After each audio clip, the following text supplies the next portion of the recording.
Hey guys, we are back at it with yet another Opeth album review, part of the Opeth discography.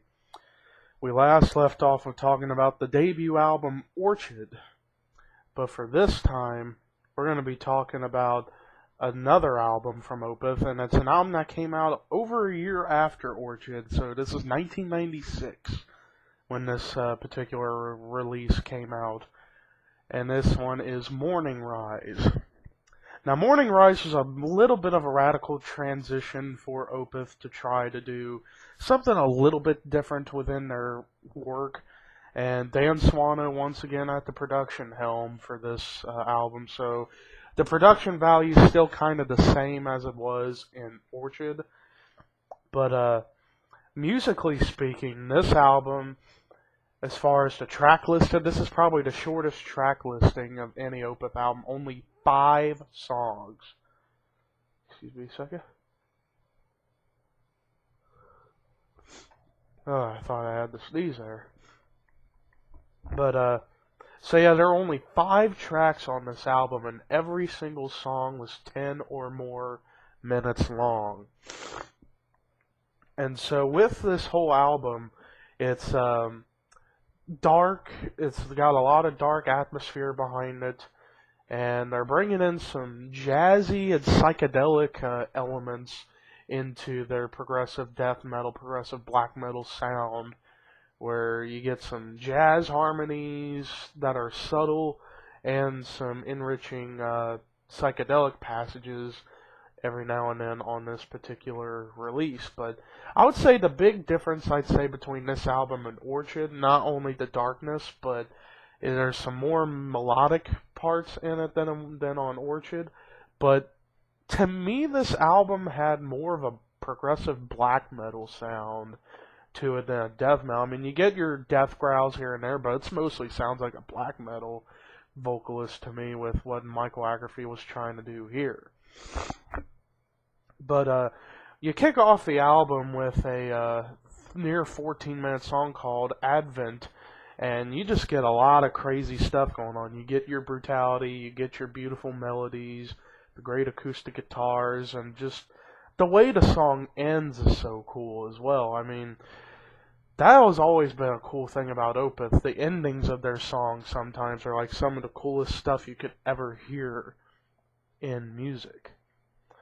The Night and the Silent Water was near 11 minutes long, and it was another great track. This album really is just a continuation of ORCHID's success. I mean, with how successful this album was compared to ORCHID, I'll talk about that at the end of the video. But The Night and the Silent Water just has beautiful atmosphere behind it, with some dark stuff in it in between.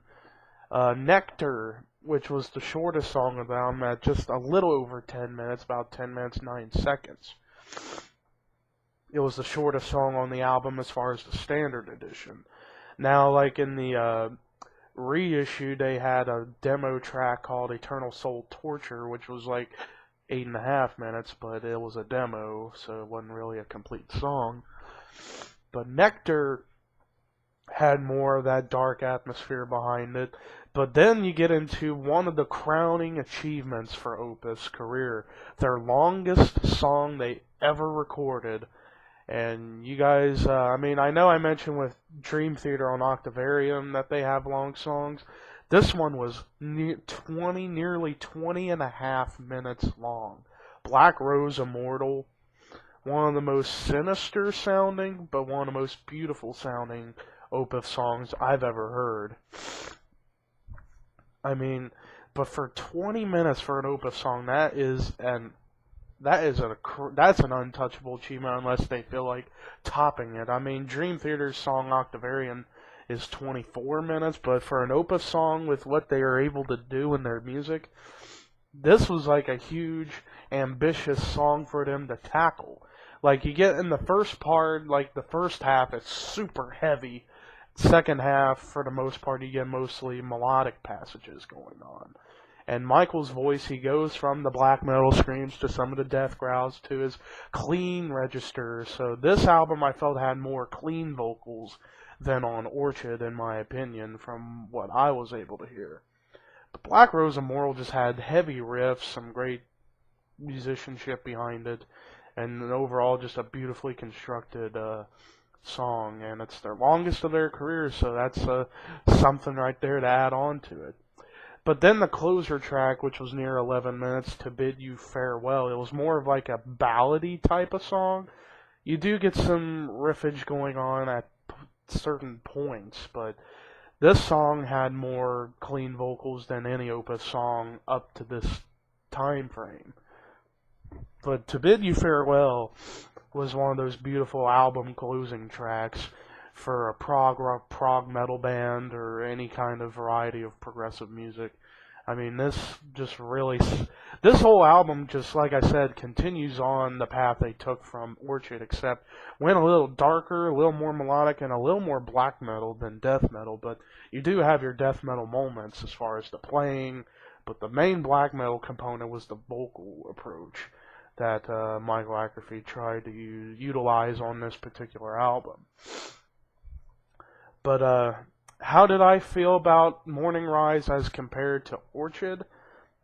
With it only being 5 tracks, but it was a little longer experience because of the 20-minute Black Rose Immortal.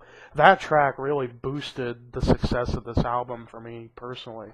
I mean, the whole album is a stone-cold classic, but Black Rose Immortal was just, whoa.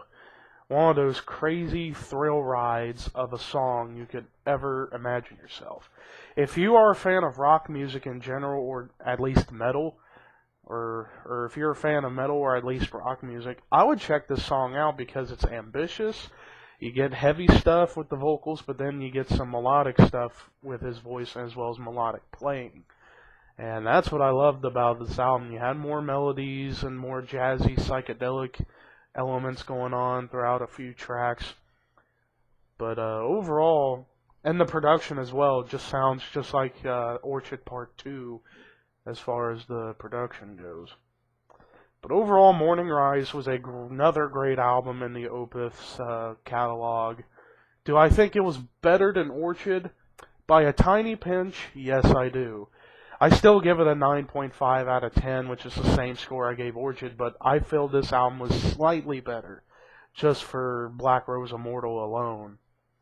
But what did you guys think of Morningrise by Opeth? Let me know in the comments below. 2 down, 8 more to go. The next album we're going to be touching on pretty soon is going to be My Arms, Your Hearse. At the time, their shortest album, but it's going to be interesting to see.